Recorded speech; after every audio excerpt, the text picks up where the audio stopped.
Et bienvenue à tous, chers auditeurs du podcast Harmonie, ici Adrien pour un nouvel épisode de ce podcast qui aide les hommes et les femmes à s'harmoniser pour de bien plus belles relations avec les autres, mais également avec eux-mêmes. Aujourd'hui, je l'avais annoncé dans le précédent épisode euh, où on a vu ensemble comment poser nos limites, apprendre à dire non. À la fin de cet épisode-là, j'avais annoncé que nous allons faire aujourd'hui, je voulais vous partager un épisode spécial sur l'injustice. Pourquoi l'injustice? Comment y faire face de la manière la plus sereine possible, la plus efficace possible. Alors pourquoi je vous partage cet épisode-là et ces notions-là? Parce que ça va en lien tout simplement avec l'épisode précédent qui était d'apprendre à dire non. Lorsque l'on est incapable de dire non, on va souvent crier à l'injustice. Si on subit par exemple la décision de quelqu'un parce qu'on n'a pas réussi à dire non, si par exemple il y a une décision qu'on ne veut pas, on n'a pas réussi à dire non, et là d'un coup ça nous réveille énormément de choses, etc. On n'a pas réussi à poser nos limites, on va vivre une injustice, qu'on le veuille ou non.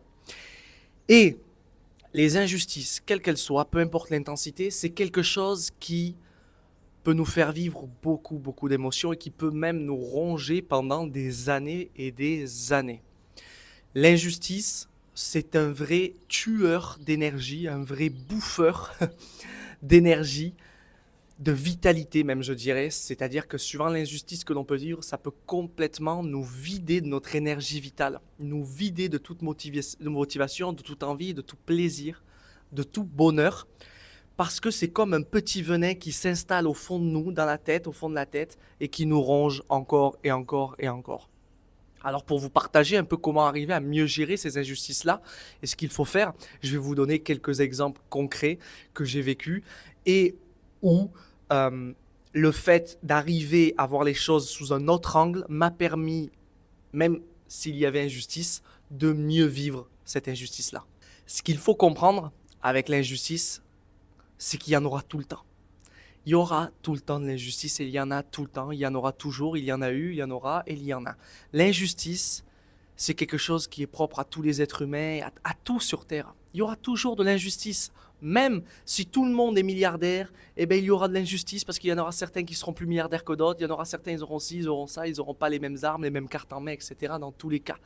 Même si vous réglez le problème de la pauvreté et de la faim dans le monde, il y aura toujours des injustices. De l'injustice par rapport aux violences que l'on peut avoir, aux agressions, de l'injustice par rapport à la santé. Moi, personnellement, ça fait des années que je deal, entre guillemets, avec une maladie au ventre et ça m'a fait vivre beaucoup d'injustices. Parce que ça me fait perdre du poids, etc. Alors que je m'entraîne énormément. Du coup, je vis une injustice. Je me dis, oh, ça me saoule parce que les autres, ils y arrivent, ils ont ça, ça, ça. Moi, j'ai ça. On en vivra dans tous les sens de l'injustice. Mais aujourd'hui, l'injustice sur laquelle je veux revenir, ça va être vraiment celle, alors non pas qu'on choisisse une injustice, mais celle qui arrive du jour au lendemain et qui nous tombe un peu sur la gueule, quoi. Ça va être l'injustice, et je vais vous donner quelques exemples, plutôt l'injustice du on n'a pas réussi à dire non, ou alors on n'a pas réussi à poser nos limites, on s'est fait avoir d'une quelconque manière, quelqu'un nous a agressé, quelqu'un nous a arnaqué par exemple, et ça nous fait vivre beaucoup d'émotions. En fait, le problème que l'on a, lorsque l'on fait face à une injustice, que ça y est, l'injustice, elle est implantée en nous, ça y est, la situation est arrivée, l'injustice est là, c'est réglé. Le gros problème qu'on en a, c'est qu'on cherche à se sortir de cette injustice le plus rapidement possible en gagnant face à cette injustice. On pense que ce problème-là va être réglé que si et seulement si on arrive à gagner, à avoir raison vis-à-vis de cette injustice-là. Sauf que le problème, c'est que dans la réalité, ça ne se passe pas du tout comme ça. Malheureusement, bien souvent, on va être obligé, parfois, de comprendre que lâcher l'affaire, c'est la meilleure manière de gagner face à cette injustice, même si pour notre ego, on perd quelque chose. Et ça, c'est extrêmement compliqué à comprendre. Lorsque l'on vit une injustice, le gros problème, l'adversaire numéro un, c'est pas la personne contre qui c'est injuste, contre qui on vit cette injustice. Le plus gros frein là-dedans, c'est notre ego. C'est l'ego qui, lui, va nous taper sur la tête je ne sais combien de fois et nous rappeler certaines choses, certaines peurs, certaines croyances qui vont nous empêcher justement de lâcher l'affaire. Et je vais vous partager quelques exemples tout bêtes. Lorsque je suis arrivé, c'était il y a quelques années en saison à Megève, où je travaillais en tant que DA, DJ, etc. dans un club, en parallèle de mon job en tant que thérapeute. J'avais eu cette opportunité. J'avais fait plusieurs saisons, donc 2 d'été et 2 d'hiver. Et la dernière d'hiver, on a eu un gros souci avec le logement. J'ai été obligé de nous reloger, moi et mon ex-compagne, euh, dans un appartement, etc., etc. Bon, bref. Et ce qui s'est passé, c'est qu'il y a il y a vraiment eu un quiproquo avec le directeur qu'on avait et pas de l'établissement, du complexe entier, où on s'était dit non, mais là, en fait, on aimerait une participation financière parce qu'en fait, on va payer nous-mêmes notre logement alors qu'on était censé être logé, etc. Bon, bref. Il y a eu tout un micmac et ça s'est pas fait comme on voulait. Bon, moi, effectivement, j'ai vécu une injustice. J'ai vécu une injustice, je me suis dit, c'est pas réglo. Maintenant, j'ai 2 solutions. Moi, je voulais kiffer cette saison. Je savais que ça allait être ma dernière. Je voulais vraiment kiffer. Et je me suis dit, OK, tu vas payer une blende pour ce nouvel appartement qui était à 1350 euros les 40 mètres carrés. Voilà, par mois, évidemment, 4 mois. Payable en une fois avec caution derrière en plus. Donc bon, je ne vous cache pas que ça a chiffré, quoi. Mais je savais que derrière, pendant ces 4 mois, j'allais gagner beaucoup d'argent, que ça allait le faire. Et surtout, je voulais kiffer. Je me suis dit, c'est fait. Bon, maintenant, on a un appartement de fou. On est calé, on est seul, on est tranquille. On est proche de la salle de sport, du marché. C'est bon, tranquille, on profite, c'est pas grave, c'est que de l'argent, ça reviendra. Maintenant, le plus important pour moi, c'est de kiffer et d'avancer. Ça, c'était mon état d'esprit et c'est la meilleure façon de faire face à cette injustice. Parce que sinon, j'aurais pu réagir après derrière, comme mon ex-compagne qui, elle, n'arrivait pas à digérer cette injustice-là. Pour elle, c'était trop compliqué. Et pendant les 4 mois de saison, elle s'est rongée, mais rongée avec cette injustice.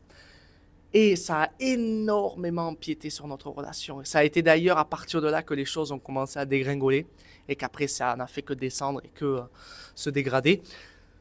Parce qu'il y a eu une telle pression derrière par rapport à elle, etc. Ça a été extrêmement compliqué pour moi de vivre ça. J'ai pas pu profiter de ma saison comme je le voulais. Elle non plus, parce que du coup, forcément, elle restait dans cette injustice-là. Et ce qui est intéressant, c'est qu'à la fin, à la fin du compte, c'est que ça n'a rien changé. C'est-à-dire que qu'elle le vive mal ou qu'elle le vive bien, ça n'aurait rien changé en l'injustice en elle-même. Par contre, ça aurait tout changé chez elle.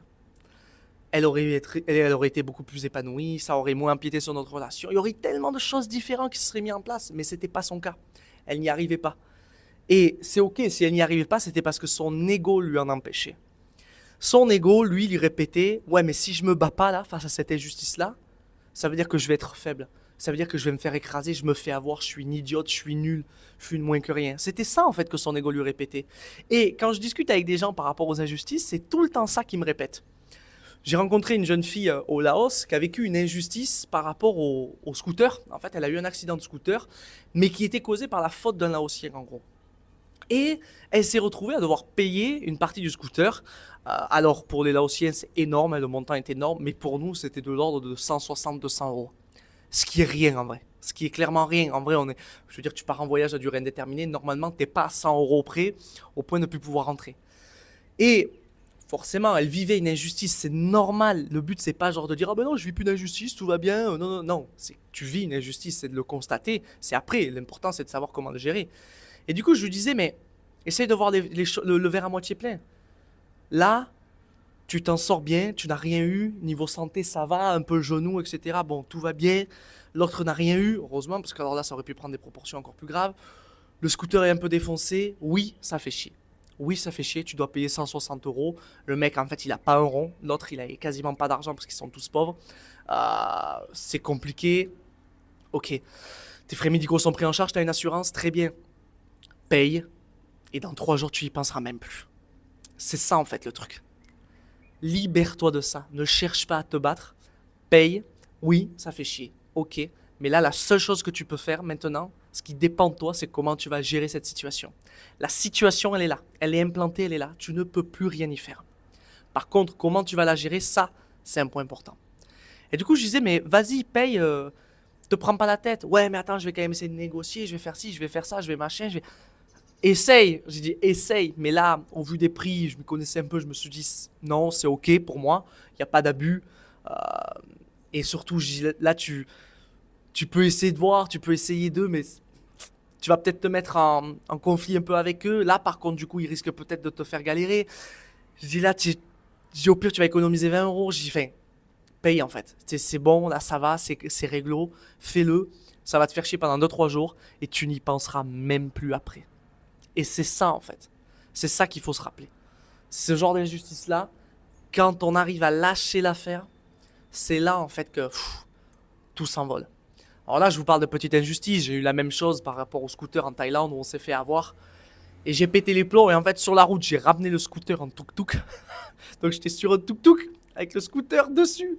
Bref, c'était un délire. Et tout ça parce que les mecs m'ont fait galérer. Ils voulaient pas venir me chercher, machin, et en fait, quand je suis arrivé là-bas, la première chose que je me suis dit, attends Adrien, ne t'énerve pas. Ne perds pas ton temps ni ton énergie avec des gens qui veulent te la mettre à l'envers. T'as perdu 1500 bahts, donc à peu près 40 euros. T'es pas à 40 euros près. T'es en train de voyager, de kiffer, t'as des projets, t'as une belle vie en fait. Ne te mets pas au même niveau de ces gens qui ont une vie si pitoyable qu'ils sont obligés d'arnaquer des honnêtes gens en fait. Ne te mets pas à leur niveau, tu vaux bien plus que ça. Dans 3 jours, tu y penseras même plus. Et tu en rigoleras comme là en fait. On en rigole, j'en parle avec vous et ça me fait rire parce que sur le moment, j'étais vraiment vénère quoi. Et bien, je suis arrivé, j'ai récupéré, j'ai dit donnez-moi mon passeport, j'ai dit les sous, je m'en fous, démerdez-vous, merci pour le service qui est inutile. Et ciao, je me suis barré. Basta. Et je suis passé à autre chose direct. Et c'est passé crème en fait. C'est passé crème. Et oui, il y avait mon ego qui me disait non, vas-y, fight-toi, démonte-les, mets un truc sur les Google Reviews et tout, vas-y, j'étais là. Mais en fait, tout ça pourquoi? Pour rien, ça changera rien. Le plus important, c'est comment moi je vis le truc, ça va me... En fait, on s'en fout de l'autre, c'est soi en fait. C'est comme la compassion et le pardon, on ne le fait pas pour l'autre, on le fait pour soi, pour mieux vivre. Ben là, c'est la même chose. Ce lâcher-prise-là, on le fait pour soi, pour plus vivre dans la colère et la haine en fait, et se gâcher la vie pour 3 couillons qui ont voulu vous arnaquer avec un scooter. Et c'est ça pour absolument tout. Pareil pour cet appartement qu'on avait à Megève, ce sera le dernier exemple, mais au final, on a eu une grosse embrouille avec le proprio qui a signé à ma place le papier pas de mise en demeure, qu'est-ce que je dis? Non, je l'ai mis en demeure, mais c'est le papier de sortie, j'ai pas le nom là. Bref, l'état des lieux de sortie, il a fait une signature à ma place, une fausse signature. Bon, j'ai dû aller porter plainte, etc. Le mec a essayé de nous carotter 1350 euros de caution. Et en fait, ce qui a été intéressant, c'est que je sentais qu'il y avait un loup dès le départ. Et quand en fait, j'ai commencé à essayer de récupérer la caution qui m'a fait galérer, je stressais, énervé.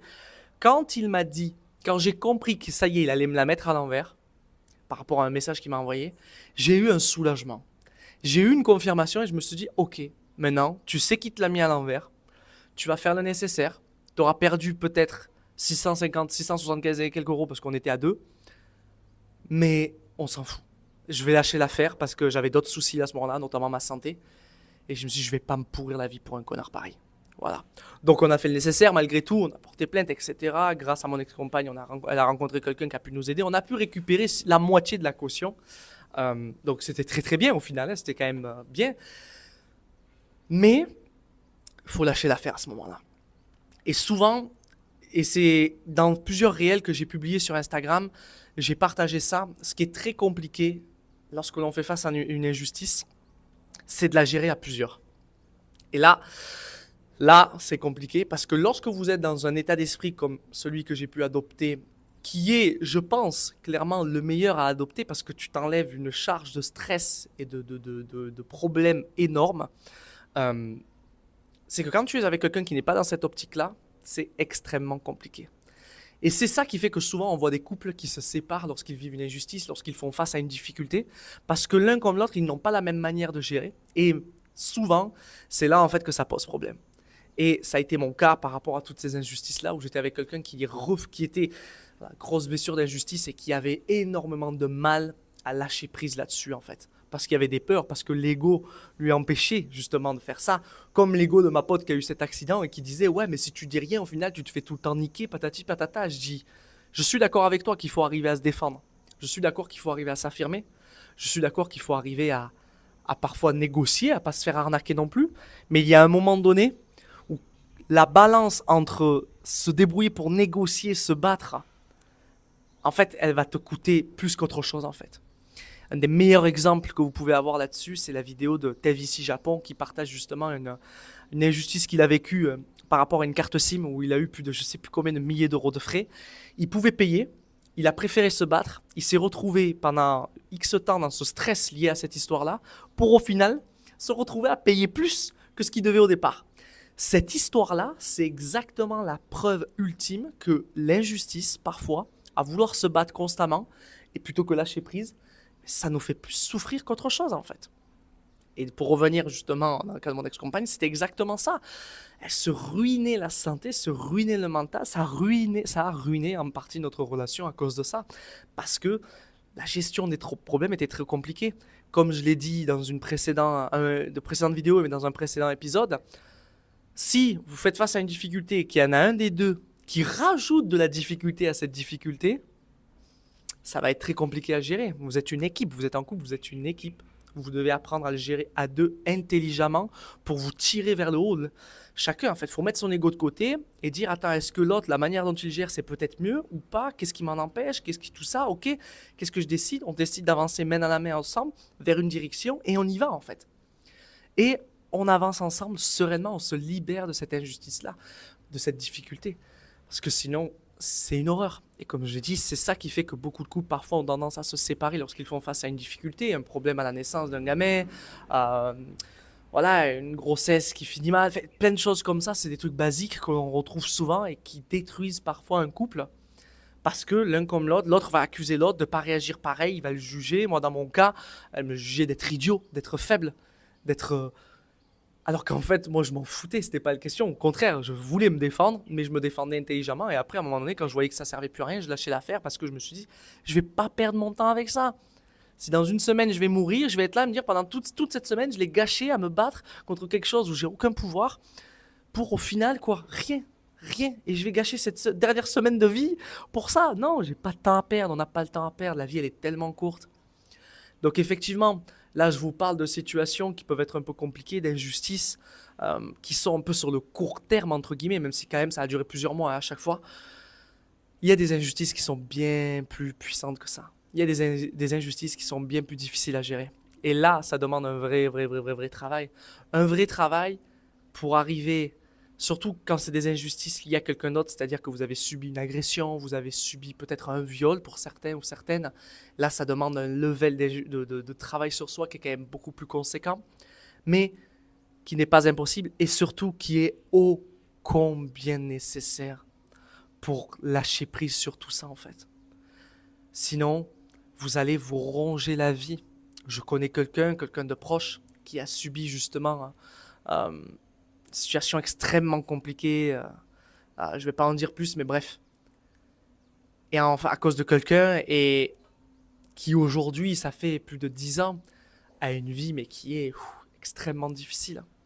La santé, ça n'a rien ne va. Le mental, rien ne va. Il n'y a plus aucune relation avec les hommes. Enfin, c'est extrêmement compliqué pour cette fille-là.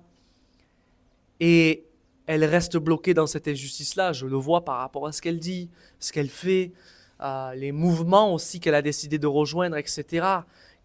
Les idées sont tout à fait louables, attention, mais ce que je veux dire par là, c'est qu'à un moment donné, il est temps de se libérer de ça. Il est temps de se dire, je vais souffrir de ça encore, pendant longtemps peut-être, j'ai souffert de ça, mais qu'est-ce que je décide en fait? Est-ce que je décide aujourd'hui d'aller maintenant mettre le curseur vers mon épanouissement, vers mon accomplissement, vers la joie, vers le bonheur, vers la libération de ce problème-là et de cette injustice-là? Parce que de toute façon, je n'ai pas le choix. Et ce qui est fou, c'est qu'on pense que en faisant ça, c'est comme si on oubliait, on pardonnait, on laisse faire l'autre, on tolère, mais pas du tout.